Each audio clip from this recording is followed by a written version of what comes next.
नमस्कार मित्रों, जय माई की। आज हम चैत्र मास में पढ़ने वाली गणगौर कथा को सुनेंगे। गणगौर व्रत चैत्र मास की शुक्ल पक्ष की तृतीया को मनाया जाता है। इस दिन सौभाग्यवती स्त्रियां व्रत रखती हैं। कहावत है कि इस दिन पार्वती जी ने भगवान शंकर से सौभाग्यवती रहने का वरदान प्राप्त किया था तथा पार्वती ने अन्य स्त्रियों को सौभाग्यवती रहने का वरदान दिया था। पूजन के समय रेणुका की गौर बनाकर उस पर महावर और सिंदूर लगाने का विशेष प्रावधान है।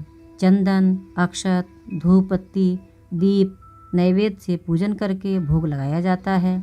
विवाहित स्त्रियों को गौर पर चढ़ाए सिंदूर को अपनी मांग में लगाना चाहिए।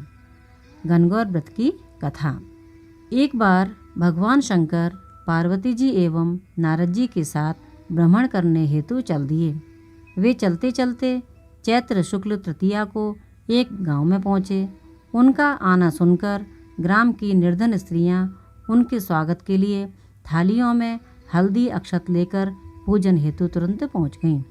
पार्वती जी ने उनके पूजा भाव को समझकर सारा सुहाग उस पर छिड़क दिया। वे अटल सुहाग प्राप्त कर लौटीं। धनी वर्ग की स्त्रियां थोड़ी देर बाद अनेक प्रकार के पकवान सोने चांदी के थालों में सजाकर पहुंची। इन स्त्रियों को देखकर भगवान शंकर ने पार्वती से कहा, तुमने सारा सुहाग तो निर्धन वर्ग की स्त्रियों को दे दिया, अब इन्हें क्या दोगी? पार्वती जी बोली, हे प्राणनाथ, उन स्त्रियों को ऊपरी पदार्थों से बना रस दिया गया है, इसलिए उनका रस धूति से रहेगा, परंतु मैं इन धनी वर्ग की स्त्रियों को अपनी अंगुली चीरकर रक्त का सुहाग रस दूंगी, जो मेरे समान सौभाग्यवती हो जाएंगी। जब इन स्त्रियों ने पूजन समाप्त कर लिया, तब पार्वती जी ने अपनी अंगुली चीरकर उस रक्त को उनके ऊपर छिड़क दिया। जिस पर जैसे छींटे पड़े उसने वैसा ही सुहाग पा लिया। इसके बाद पार्वती जी अपने पति भगवान शंकर से आज्ञा लेकर नदी में स्नान करने चली गईं। स्नान करने के पश्चात बालू की शिवजी की मूर्ति बनाकर पूजन किया, भोग लगाया। प्रदक्षिणा करके 2 कणों का प्रसाद लेकर मस्तक पर टीका लगाया। उसी समय उस पार्थिव लिंग से शिवजी प्रकट हुए तथा पार्वती जी को वरदान दिया। कहा, आज के दिन जो स्त्री मेरा पूजन और तुम्हारा व्रत करेगी उसका पति चिरंजीवी रहेगा तथा मोक्ष को प्राप्त होगा। भगवान शिव यह वरदान देकर अंतर्ध्यान हो गए। इतना सब करते करते पार्वती जी को काफ़ी समय लग गया। पार्वती जी नदी के तट से चलकर उस स्थान पर आईं जहाँ पर भगवान शंकर व नारद जी को छोड़कर गई थीं। शिवजी ने विलम्ब से आने का कारण पूछा तो इस पर पार्वती जी बोली, मेरे भाई भावज नदी किनारे मिल गए थे। उन्होंने मुझसे दूध भात खाने तथा ठहरने का आग्रह किया, इसी कारण से आने में देर हो गई। ऐसा जानकर अंतर्यामी भगवान शंकर भी दूध भात खाने के लालच में नदी तट की ओर चल दिए। पार्वती जी ने मौन भाव से भगवान शिव जी का ही ध्यान करके प्रार्थना की, हे नाथ, आप अपनी इस अनन्य दासी की लाज रखिए। प्रार्थना करती हुई पार्वती जी उनके पीछे पीछे चलने लगी। उन्हें दूर नदी तट पर माया का महल दिखाई दिया।